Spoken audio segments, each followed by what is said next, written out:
ایک بات شیخ سعدی نے لکھی ہے.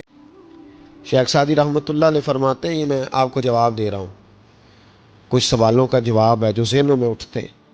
شیخ سعدی رحمۃ اللہ تعالیٰ علیہ کہتے ہیں، ایک باپ اپنے بچے کو کہتا تھا، بچے ان لوگوں کے پاس نہ بیٹھا کر، بندے صحیح نہیں، تیرے ذہن میں وسوسے پیدا کریں. اس نے کہا، ابا جی وہ نہیں صحیح، میں تو صحیح ہوں نا، مجھے کوئی کچھ نہیں کہہ سکتا، میں خود بڑا ٹھیک ہوں. تو اس نے کہا، بیٹا نہیں، صحبت صالح ترا صالح کنن اور صحبت طالح ترا طالح کنن. چنگیاں دے لڑ لگی ساں تے میری چولی چ پھل پے، پیڑیاں نال میں رل گئی تے میرے اگلے بھی ڈول گئے.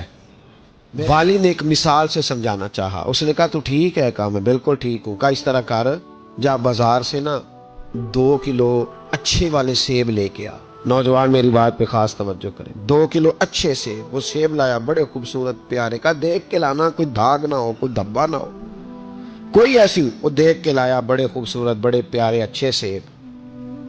کہا بیٹے اب دوبارہ جاؤ منڈی اور 1 کلو گندے بھی لے کے آؤ، گلے سڑے بھی لے کے آؤ. اس نے کہا ٹھیک ہے. گلے سڑے بھی لے آیا 1 کلو. اچھے کتنے تھے؟ 2 کلو. گلے سڑے کتنے تھے؟ 1 کلو. اب اس نے وہ 2 کلو سیب ایک ٹوکری میں ڈالے اور گلے سڑے بھی اس کے اندر ڈال دیے. کہا بیٹے وہاں رکھا. کہا ابا جی کرنا کیا ہے؟ فرمایا سویرے بتاؤں گا.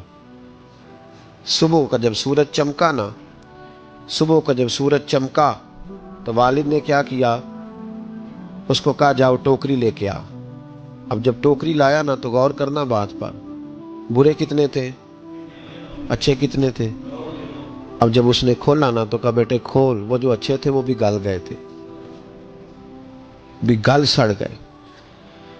والد نے اپنے بیٹے کو سمجھایا. اس نے کہا بیٹا یہ جو شر ہوتا ہے نا یہ جلدی پھیلتا ہے، جو شر ہوتا ہے نا جلدی پھیلتا ہے.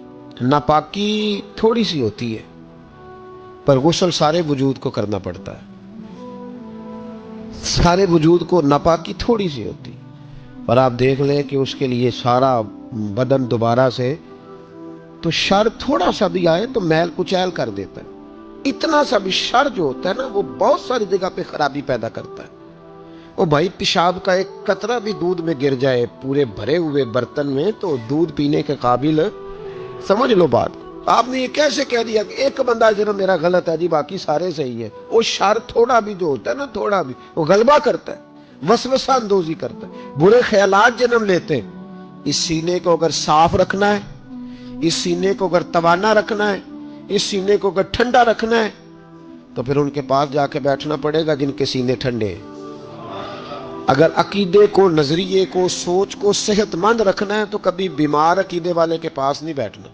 صحت مند کے پاس بیٹھو گے تو صحت مندی نصیب ہوگی، یہ یاد رکھنا.